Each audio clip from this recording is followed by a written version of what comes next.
Folks, we are live here on the Connection Loop podcast. I'm so excited to have a special guest with me. We are all G'd up here. We are ready to roll. We've got some great content. We're going to be talking about how to grow your business, how to grow your sales, how to grow your personal brand, how to improve your happiness, your clients' happiness, all the amazing things that we all are striving for. Please introduce yourself. Give us a short bio. Take us through this. Well, my name is Melinda Emerson, but my nickname is the Small Biz Lady. I'm regarded as one of the top small business experts in the United States. My Small Biz Lady brand reaches more than 1 million small business owners each week online. And I've been training and coaching and encouraging small business owners for the past 17 years. But I've actually been in business myself for 26 years. So my background is as a marketing consultant. I own a marketing consulting firm. I specialize in working with Fortune 500 companies that target small business owners, but I also have Small Biz Lady Enterprises, which is where I coach and train small business owners specifically around how to sell, right? We have a sales accelerator boot camp, and I also have a high ticket closer certification that we do. Because here's my belief. I believe revenue can solve a whole bunch of problems in a business. So I focus on teaching good people, great coaches and consultants how to sell. That's my jam. That's what I do. So I'm excited to be here to talk to you. Well, Melinda, I've got questions for you, and I know you have answers. So let me just jump right in. So, what would you say the number one block for people to grow their small businesses? Well, the people's attitude towards sales is probably the biggest block. People feel like sales is sleazy or they don't feel comfortable asking people for the business. And I'm like, that's completely the wrong mentality to have. When it comes to sales, you should never feel like you're selling somebody something. You're doing them a service. You're helping them, right? With your service, they're going to be able to go further faster. And so if you focus your attitude around sales, around helping, service, you know, helping you're shortening the learning curve for your customers because of the expertise that you have or that your company has. That is the first thing. We got to get people over their ick that people have about sales. Well, I really appreciate that response. I am definitely a recovering victim of that syndrome because my background was not in sales. My background was in technology and product development.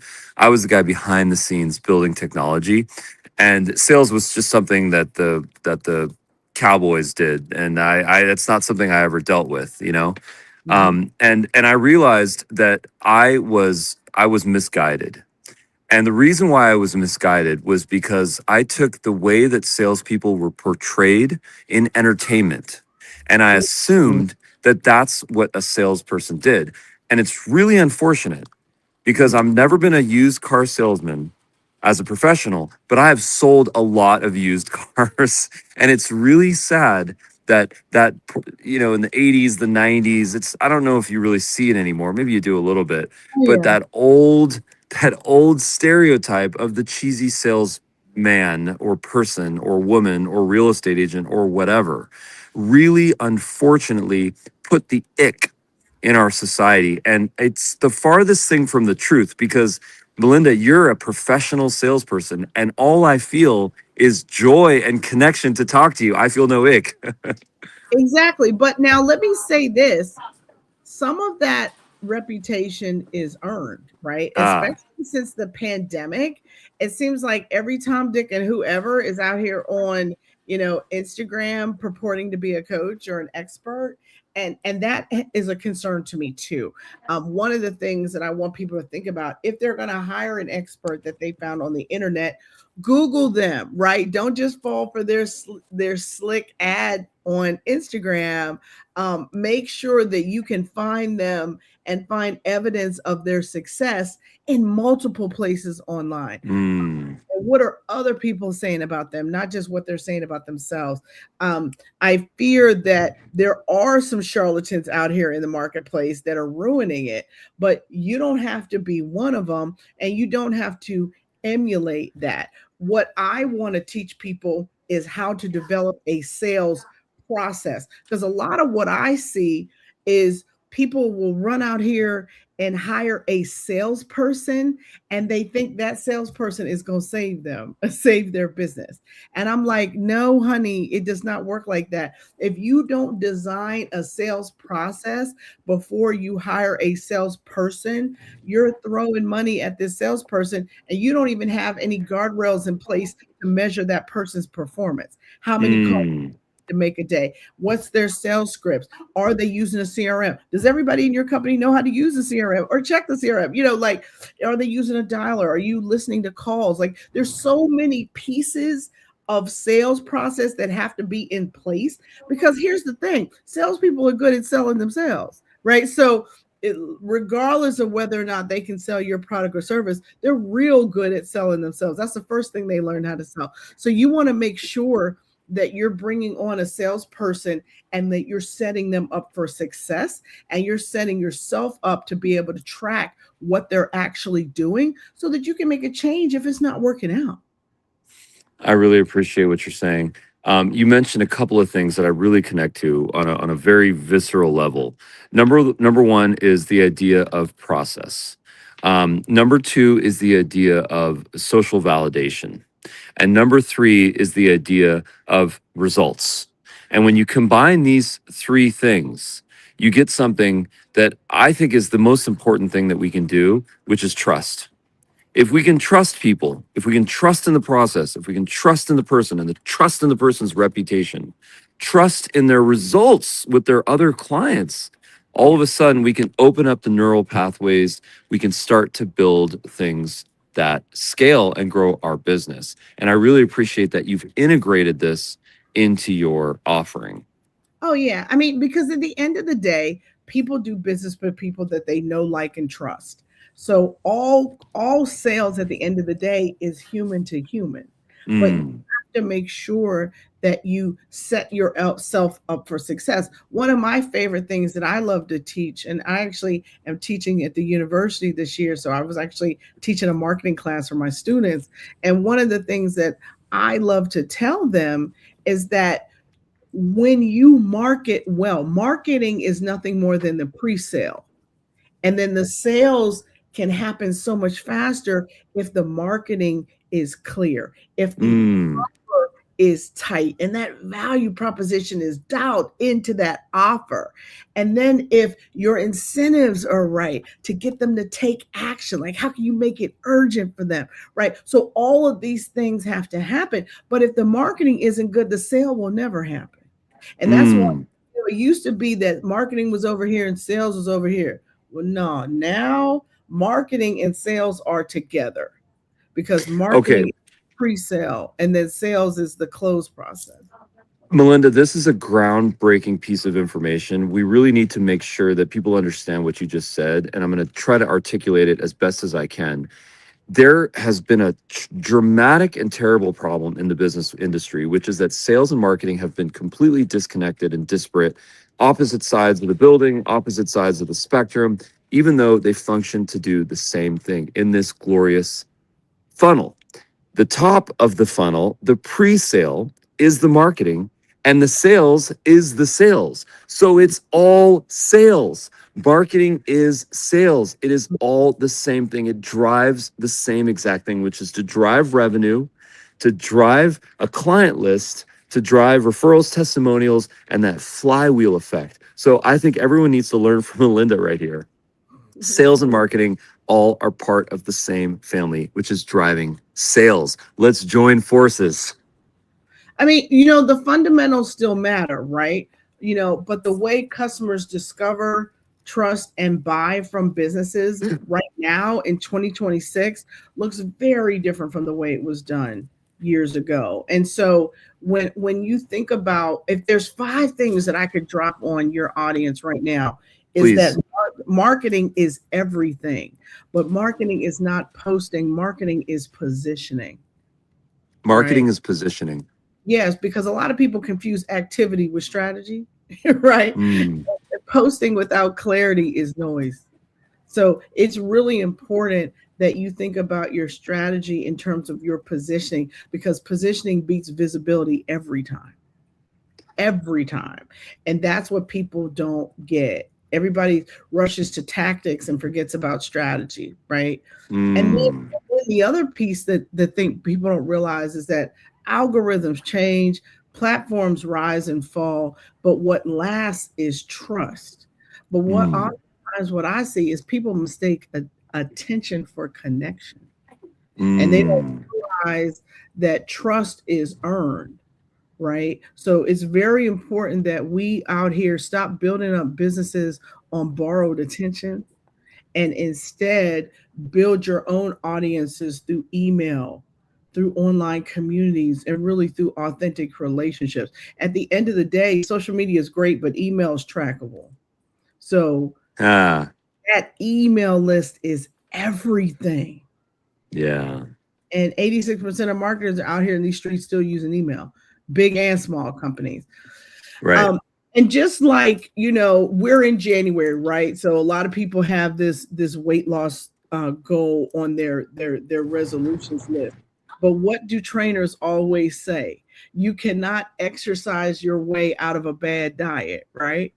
And the same is true for marketing versus offers. Branding won't save a weak offer, right? Your customers are smarter, they're more price sensitive, and they're more skeptical.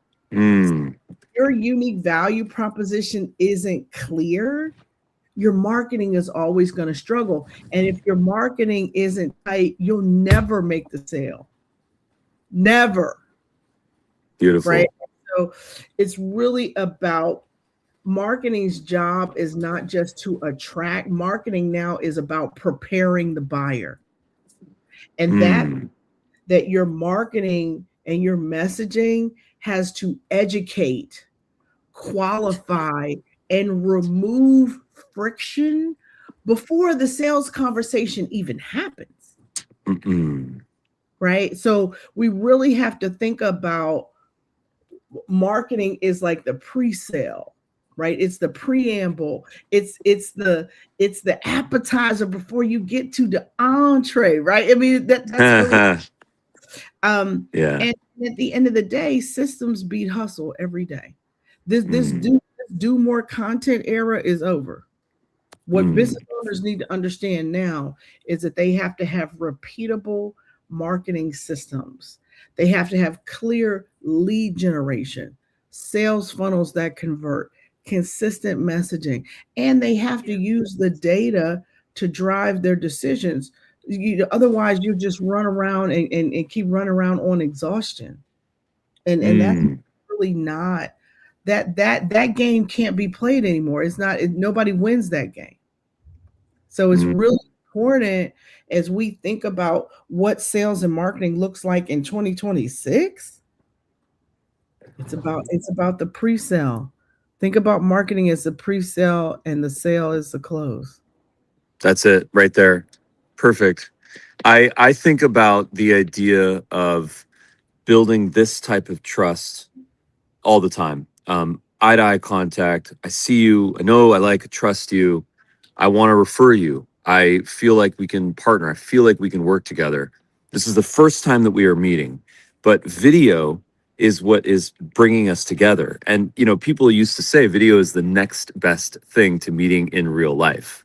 Well, I get to be at my club, you get to be comfortable in your office, and we still get to make this eye to eye connection without having to get in our cars and get on airplanes to meet each other. And the efficiency of video is one of the things that, it sounds simple, but it's one of the things that I connect to the most. Um, I love the idea of sharing stories like yours on video, but to add the other statistic that you mentioned, which is I think 86% of businesses still use email, Oh yeah. I always I always tell people, put a video in your email. You can literally jump the line. You don't have to follow up 20 times on a text-based message that people have no connection to. They don't know if you're a bot, they don't know if you're automated. They They see don't you. know. They don't know. I mean, I can't tell you how many times I get text messages and I'm like, who is this? Like, you don't have Yeah. permission to talk to me. You don't have permission to text me. Texting is Yes. for people that actually know me. It's Yes. certainly not for strangers, and it's not for people that don't have permission.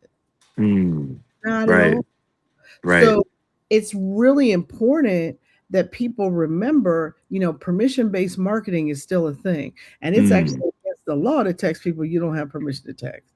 Yeah. So you gotta really be careful about how your brand perception, right? Texting people Yeah. without permission, are they gonna have a good feeling about your brand?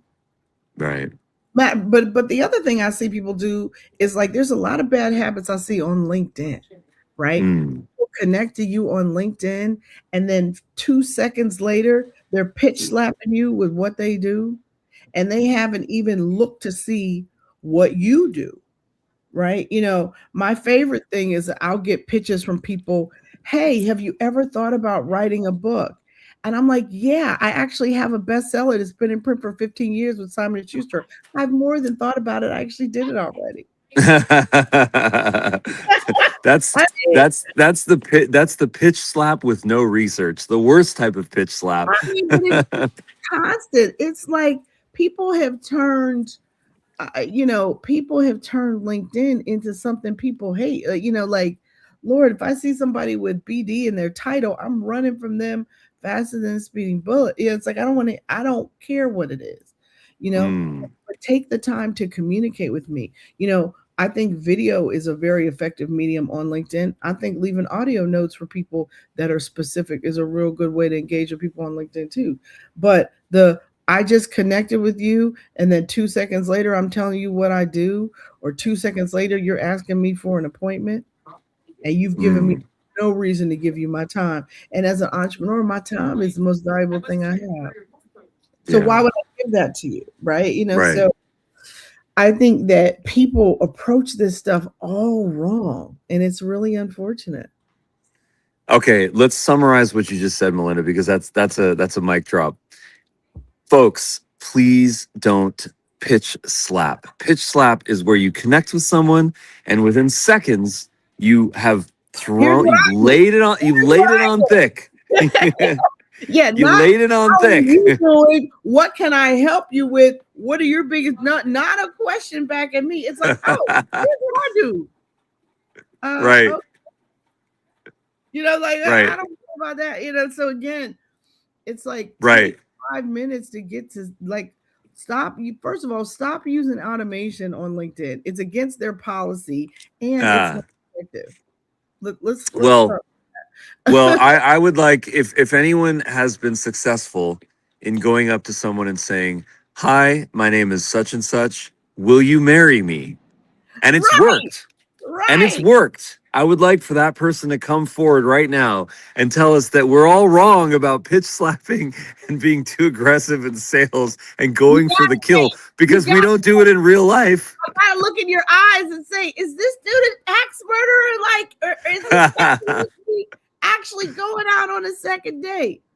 And Right. I'm still gonna meet him out someplace in public because I don't trust him yet, right? Right. It's There kind there is a there is a fundamental difference in saying I knew I wanted to marry her the moment that I saw her versus I knew I wanted to marry her the moment that I saw her and I asked her right then.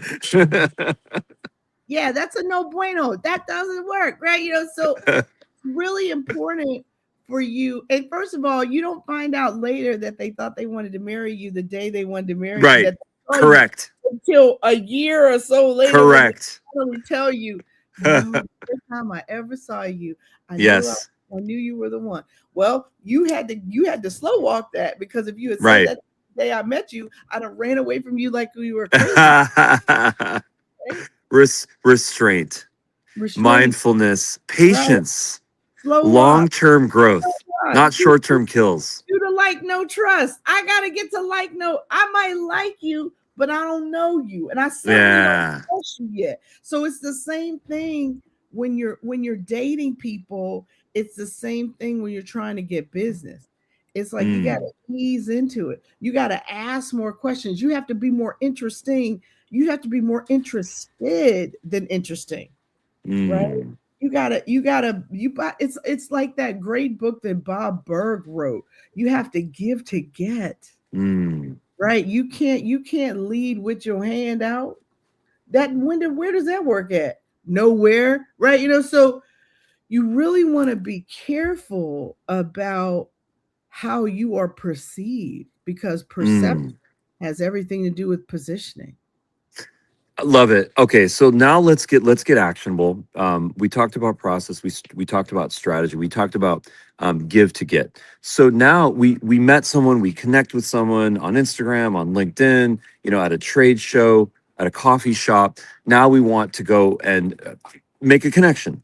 So what are some of the ideas on how we can move the needle forward in the prospecting process, in that pre-sale process that we might call marketing? Do we send them ebooks? Do we send them video trainings? Do we give us some guidance here? It depends. I mean, I have sort of like a 5-step selling framework that I can kind of run you through, but I love it when you can really focus on your niche and identify whether or not this prospect is in your niche. Very important. And if they are, then you look at what other lead magnets you have that you can just offer them as a gift. An ebook is a great one. An exclusive podcast interview is another one. Some like kind of surprise and delight kind of content, something low hanging. And then you want to make an offer to them. And not your full offer, not your 6-figure offer. You want to make a little test offer with them.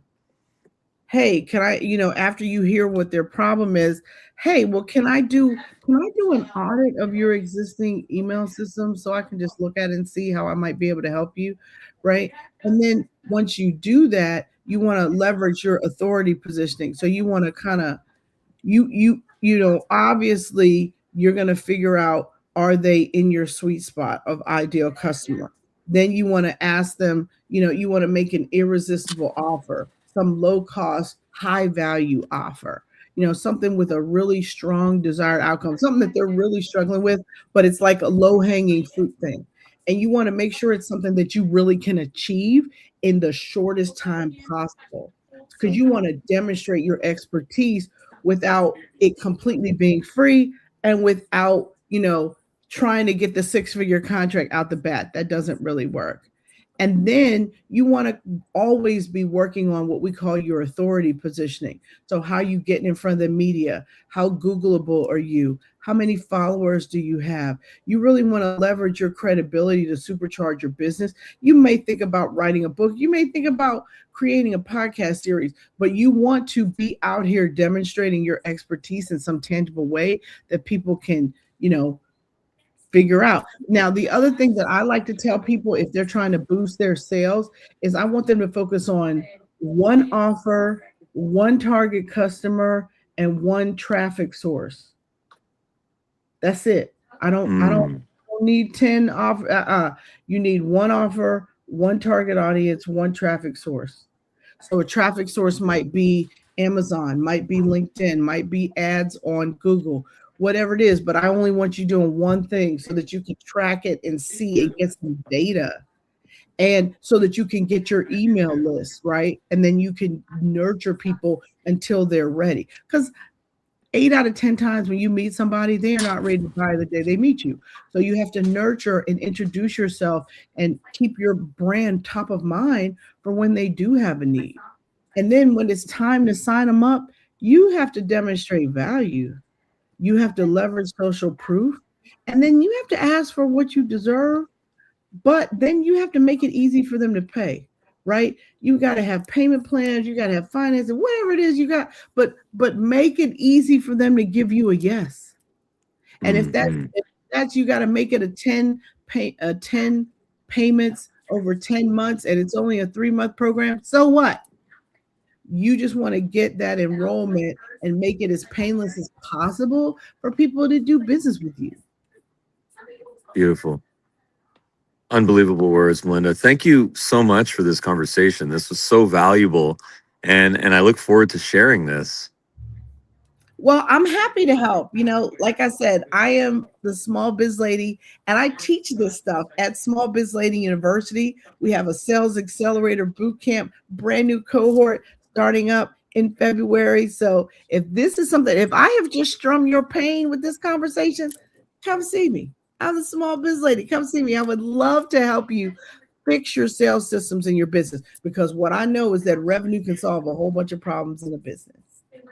That's so beautiful. I wanted to also invite you to we have an influencer program with a bunch of cool stuff, a bunch of swag, and a bunch of gifts that we give to people like yourself to spread the word about using video to drive sales. We have been building the Dub sales platform since 2019, and we have now had over 120,000 sales professionals sign up for the Dub experience. We have thousands and thousands of clients all over the world that are using the Dub platform to create videos, to send via email, SMS, to drive connection, human connection, know, like, trust factors. Why? Because it builds trust and it closes more deals. We have seen people increase their sales by 150% year over year. We've seen people close $3, $4, $5 million deals by simply sending a video. So bring it with video. Do what Melinda's saying. Know, like, trust, pre-sale, sale, and be the human that you are to go and make that connection and bring on clients and connect with Melinda right now. Melinda, what are your socials? What's your website? I'm Small Biz Lady on the socials. I'm Melinda Emerson on LinkedIn, and my website is smallbizladyuniversity.com. But and my email is melinda@smallbizladyuniversity.com. Perfect. Amazing. We'll reach out, and we'd love to give you just sort of a gift for joining us here. Thank you so much Oh for your yeah, I time, want my Melinda. Dub swag. Bring it on. Bring it. We Bring got you. We it. got you. We got you, Melinda. Thank you so much. What a great conversation. Really appreciate it. Oh, I'm so glad that I had a chance to talk with you. Yeah, and we'll share the links to this post as well, so you have them. You can reshare them. Okay, great. Thanks, Melinda. Appreciate Okay. you. All right. Bye Bye-bye. bye.